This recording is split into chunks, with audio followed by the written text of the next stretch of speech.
प्रयागराज के parade ground स्थित लल्लू जी tent house के स्टोर रूम में भीषण आग लगी। आग की लपटों के साथ काफी देर तक उठता रहा काला धुआं। आग बुझाने की कोशिशें जारी। आग लगने की वजह की जानकारी अब तक नहीं मिली है। किसी की जनहानि की खबर नहीं। दिल्ली के मुस्तफाबाद इलाके में गिरी 4 मंजिला बिल्डिंग। दिल्ली पुलिस के अनुसार 4 लोगों की मौत। 4 मंजिला बिल्डिंग में 20 के करीब लोग रहते थे। रेस्क्यू किए गए लोगों को जीटीबी अस्पताल में इलाज के लिए कराया गया भर्ती। देर रात करीब 3 बजे फायर डिपार्टमेंट को मिली थी बिल्डिंग गिरने की जानकारी। रेस्क्यू के लिए मौके पर 40 से अधिक फायर पर्सन्स और एनडीआरएफ की टीम भी पहुंची। स्थानीय लोगों के मुताबिक ग्राउंड फ्लोर पर दुकान थी जिसमें टाइल लगाने का काम चल रहा था। वक्फ संशोधन कानून के खिलाफ आज हैदराबाद में all India Muslim personal law board की जनसभा होगी। एआईएमआईएम मुख्यालय दारुसलाम में होगा कार्यक्रम। पश्चिम बंगाल हिंसा के विरोध में आज देश भर में विश्व हिंदू परिषद का प्रदर्शन। बीएचपी नेता विनोद बंसल ने ममता को बताया जिहादियों की पैरोकार। राष्ट्रपति शासन की मांग की। कोलकाता में आज बीजेपी युवा मोर्चा की बंगाली हिंदू बचाओ रैली। कलकत्ता हाईकोर्ट ने रैली निकालने की इजाजत दी है। पुलिस ने अनुमति देने से इनकार कर दिया था। पश्चिम बंगाल के राज्यपाल सीवी आनंद बोस आज जाएंगे मुर्शिदाबाद। हिंसा प्रभावित लोगों से करेंगे मुलाकात। जानेंगे उनका हालचाल। पश्चिम बंगाल के राज्यपाल सीवी आनंद बोस ने कल मालदा में राहत शिविर जाकर हिंसा पीड़ितों के साथ मुलाकात की। हर संभव मदद का भरोसा दिलाया। मुर्शिदाबाद हिंसा में अब तक 272 आरोपी गिरफ्तार। इंटरनेट सेवा भी बहाल की गई है। पुलिस के अनुसार बिल्कुल ठीक है अब हालात। राणा सांगा विवाद के बीच आज आगरा जाएंगे समाजवादी पार्टी प्रमुख अखिलेश यादव। पार्टी सांसद आंचीलाल चुमल से घर जाकर उनकी मुलाकात करेंगे। संघ प्रमुख मोहन भागवत के अलीगढ़ दौरे का तीसरा दिन आज संघ की शाखाओं में हिस्सा लेंगे। संघ के 100 साल पूरे होने पर आत्मचिंतन है प्रवास का लक्ष्य। दिल्ली में आज कांग्रेस की बड़ी बैठक होगी। महासचिवों प्रभारियों के साथ मंथन करेंगे अध्यक्ष मल्लिकार्जुन खड़गे। सोनिया राहुल के खिलाफ ईडी की कार्रवाई पर भी बन सकती है रणनीति।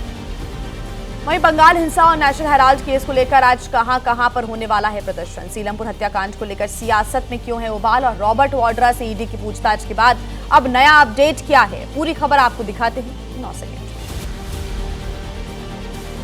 पश्चिम बंगाल के मालदा में राहत शिविर के बाहर लोगों का हुआ प्रदर्शन। पुलिस पर लगाया गया राज्यपाल से न मिलने देने का आरोप। मुर्शिदाबाद हिंसा के खिलाफ लखनऊ में करणी सेना का प्रदर्शन। कार्यकर्ताओं ने हजरतगंज इलाके में ममता बनर्जी का पुतला फूंका।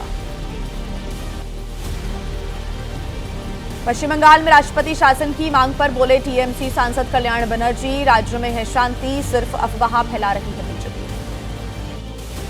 हैदराबाद के सैदाबाद में पश्चिम बंगाल की सीएम ममता बनर्जी के खिलाफ प्रदर्शन किया गया। बीजेपी कार्यकर्ताओं ने ममता का पुतला फूंका। बंगाल में राष्ट्रपति शासन की मांग की। आरजेडी सांसद मनोज कुमार झा ने मुर्शिदाबाद में की शांति बहाली की मांग। कहा देश में गांधीवादी तरीके से होना चाहिए विरोध की परंपरा। द्वारका शारदा पीठ के शंकराचार्य स्वामी सदानंद सरस्वती ने भी पश्चिम बंगाल में राष्ट्रपति शासन की मांग की। कहा है कि बंगाल में कश्मीर जैसे हालात ना हो जाएं पैदा। ओवैसी की पार्टी एआईएमआईएम के बिहार अध्यक्ष अख्तरुल रहमान का योगी आदित्यनाथ पर विवादित बयान। उन्होंने कहा है कि सत्ता के नशे में बना दिया है पागल।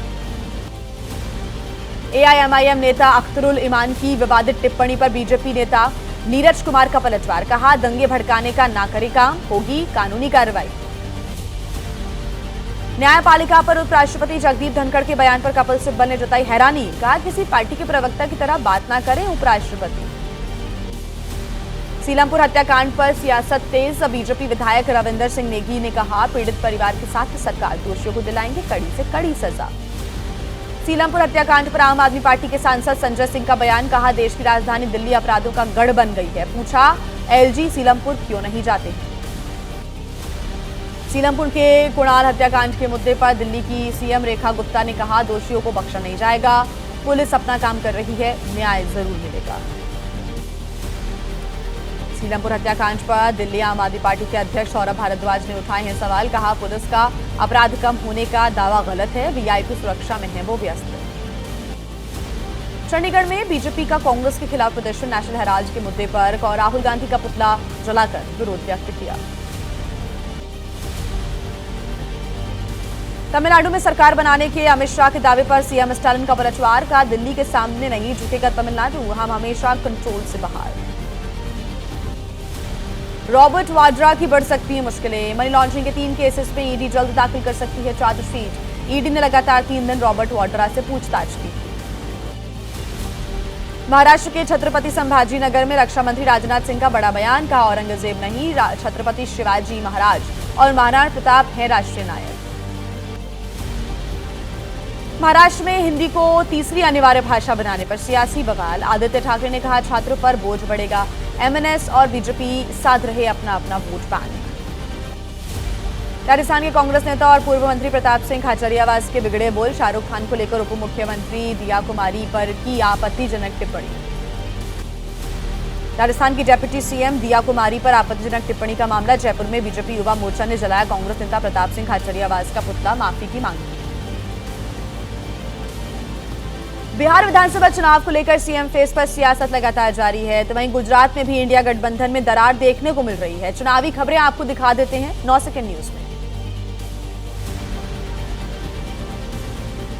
बेटे निशांत कुमार ने पिता नीतीश कुमार को बताया 100% स्वस्थ। कहा, वह 5 साल और बिहार के सीएम रह सकते हैं। निशांत ने तेजस्वी यादव को भी बताया छोटा भाई। लालू प्रसाद यादव की पार्टी आरजेडी का बड़ा दावा। मुख्य प्रवक्ता शक्ति यादव ने कहा, बीजेपी और जेडीयू का टूटेगा गठबंधन, दोनों साथ नहीं लड़ेंगे ये चुनाव। बिहार चुनाव से पहले नीतीश कुमार ने महिला संवाद का कार्यक्रम शुरू किया है और इस कार्यक्रम के तहत महिलाओं को दी जाएगी सरकारी योजनाओं की जानकारी, उनकी समस्याएं भी सुनी जाएंगी। बिहार में सीएम फेस पर आरजेडी की 2 टूक। पार्टी सांसद मनोज कुमार झा ने तेजस्वी यादव को बताया महागठबंधन का सीएम फेस। केंद्रीय मंत्री जीतनराम मांझी का तंज। कहा, तेजस्वी यादव को नहीं चुना गया गठबंधन का नेता, कांग्रेस ने उन्हें थमाया लॉलीपॉप। हैदराबाद एमएलसी चुनाव को लेकर केंद्रीय मंत्री जी किशन रेड्डी का बड़ा आरोप। कहा, कांग्रेस और बीआरएस कर रहे हैं ओवैसी की पार्टी का समर्थन, लेकिन बीजेपी करेगी जीत दर्ज। गुजरात में कांग्रेस और आम आदमी पार्टी का नहीं होगा गठबंधन। गुजरात कांग्रेस अध्यक्ष शक्ति सिंह गोहिल ने कहा, अकेले लड़ेंगे विधानसभा का चुनाव। असम पंचायत चुनाव में बीजेपी का डंका। 325 सीटों पर एनडीए की हुई निर्विरोध जीत। सीएम हेमंत बिश्व शर्मा ने कहा कि असम के लोगों का प्रधानमंत्री मोदी पर असीम विश्वास है। और आइए 9 सेकंड न्यूज में अब आपको दिखा देते हैं देश की बाकी बड़ी खबरें फटाफट अंदाज में। लखनऊ में आज आयोजित होगा सांसद खेल महाकुंभ। रक्षा मंत्री राजनाथ सिंह करेंगे इसका शुभारंभ। महाकुंभ में 25,000 से अधिक प्रतिभागी होंगे शामिल। कर्नाटक में सीईटी परीक्षा केंद्र पर छात्रों से जनेऊ उतरवाने के लिए कहे जाने पर विवाद हो गया। बीजेपी नेता एन रवि ने साधा सरकार पर निशाना। कहा, कर्नाटक में नहीं है हिंदुओं की इज्जत। सीईटी परीक्षा विवाद को लेकर कर्नाटक के मंत्री केसी सुधाकर ने कहा कि राज्य में सभी धर्मों का सम्मान होना चाहिए, ऐसा किसी को भी करने की इजाजत नहीं है। आरोपियों के खिलाफ करेंगे कड़ी कार्रवाई। फिल्म निर्माता अनुराग कश्यप ने अपने बयान पर माफी मांगी है। ज्योतिराव फुले और सावित्रीबाई फुले के जीवन पर आधारित फिल्म फुले के विरोध होने पर विवादित बयान दिया था। जातिवाद पर सवाल उठाए थे। विवादित बयान देकर फंसे अनुराग कश्यप। मुंबई पुलिस से केस दर्ज करने की मांग हो रही है। एडवोकेट आशुतोष दुबे ने पत्र लिखकर मुंबई पुलिस आयुक्त से शिकायत की। शिवसेना शिंदे गुट के नेता कृष्णा हेगड़े ने अनुराग कश्यप को बताया विवादित फिल्म मेकर। कहा, उनको विवादों में रहना पसंद है, पुलिस करेगी कड़ी कार्रवाई। उत्तराखंड बोर्ड की 10वीं और 12वीं की परीक्षा का रिजल्ट आज जारी होगा। सुबह 11 बजे रिजल्ट जारी हो जाएंगे। बोर्ड की वेबसाइट पर कुछ ही मिनट के अंदर देखा जा सकता है रिजल्ट। अजमेर दरगाह की जगह पर मंदिर होने का दावा किया जा रहा है। अजमेर जिला कोर्ट में आज इस पर सुनवाई होनी है। फिलहाल राजस्थान हाईकोर्ट ने मामले में दखल नहीं दिया है।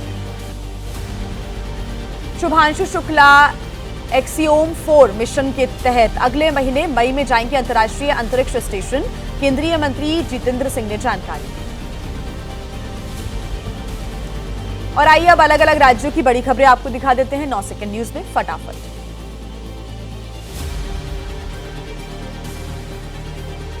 हरिद्वार के मुख्य राजमार्ग पर शराब के नशे में महिला का हाई वोल्टेज ड्रामा देखने को मिला। राहगीरों से लेकर पुलिस तक सबको परेशान कर दिया। धार्मिक स्थल में ऐसे हंगामे से सुरक्षा व्यवस्था पर भी सवाल खड़े हो रहे हैं। यूपी के पीलीभीत में एक थाने में जमकर हुआ हंगामा। थाने में पुलिस के खिलाफ दिया गया धरना। नाबालिग के फरार होने के मामले में पुलिस पर लापरवाही के आरोप लगाए गए। मुंबई में तेज रफ्तार ट्रैक पर चलने वाली लोकल पर असर। मुंबई से अहमदाबाद जा रही लोकशक्ति एक्सप्रेस का इंजन फेल हो गया था। चर्चगेट विरार की लोकल ट्रेन हुई प्रभावित। उत्तर प्रदेश के महोबा में गर्मी की तपिश से बस में लगी भीषण आग। यात्रियों के उतरते ही पूरी बस जलने लगी। रोडवेज कर्मियों की मदद से दमकल विभाग ने आग पर काबू पाया। जालौन के एक रिहायशी इलाके में लगे एटीएम में लगी भीषण आग। लाखों का कैश जलकर राख हो गया, ऐसा अनुमान व्यक्त किया जा रहा है। दमकल की गाड़ियों ने कड़ी मशक्कत के बाद आग पर काबू पा लिया। गुजरात के अमेरली में आग का कहर। आंबरडी सफारी पार्क और गांव के बीच लगी थी ये आग।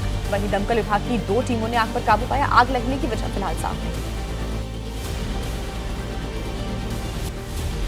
आप संयोजक और दिल्ली के पूर्व सीएम अरविंद केजरीवाल की बेटी हर्षिता केजरीवाल की शादी पंजाब के सीएम भगवंत मान और केजरीवाल ने डांस किया। समारोह में शामिल हुए कई नेता। और आइए 9 सेकंड न्यूज में अब आपको दिखा देते हैं अपराध जगत की बड़ी खबरें फटाफट अंदाज में। बिहार के समस्तीपुर में एक महिला सहित 4 लोगों पर एसिड अटैक की घटना सामने आई है। सभी लोगों का अस्पताल में इलाज चल रहा है। पीड़ित पक्ष का आरोप है कि केस वापस लेने का दबाव आरोपी बना रहे थे। इनकार करने पर एसिड अटैक किया गया।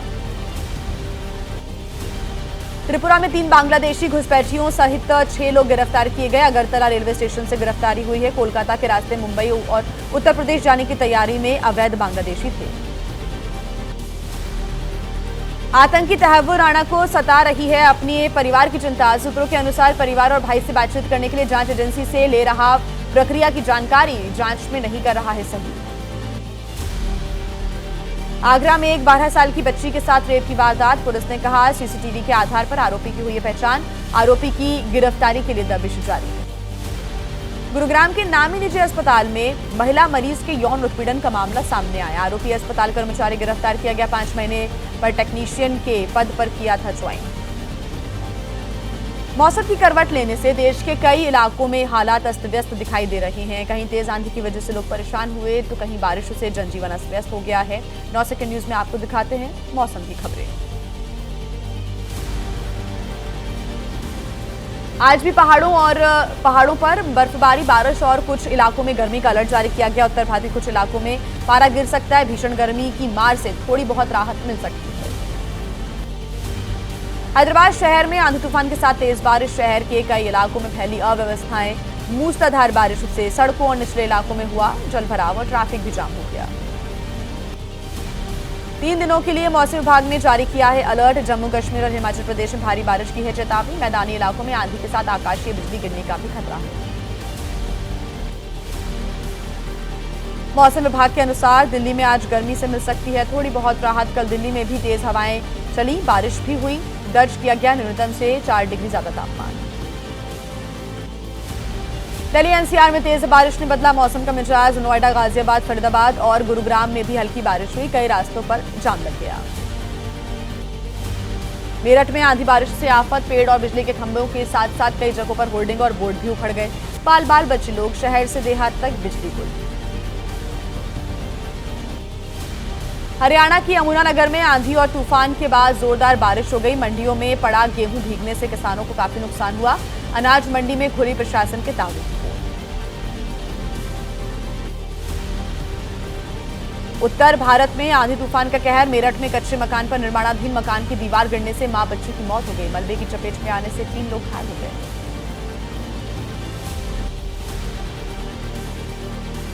मेरठ में दीवार गिरने से मां और 8 महीने की बच्ची की मौत। पीड़ित पक्ष का आरोप निर्माणाधीन दीवार को लेकर कई बार विवाद भी हुआ था। पुलिसकर्मियों ने मौके पर पहुंचकर जांच शुरू की।